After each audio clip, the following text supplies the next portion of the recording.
Third month యాక్టివిటీలో third month నేను కొన్ని కథల పుస్తకాలు చదివాను.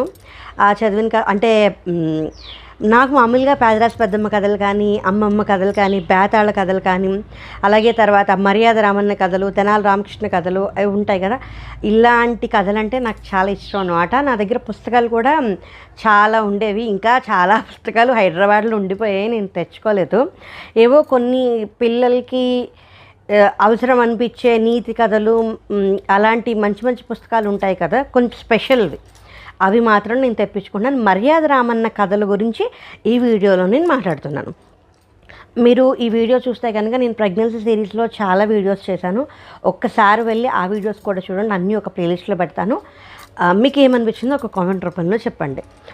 మర్యాద రామన్న అంటే మర్యాద రామన్న కథలు అంటే తెనాలి రామకృష్ణ కథల్లాగా మనకి ఎక్కువగా తెనాలి రామకృష్ణ గురించి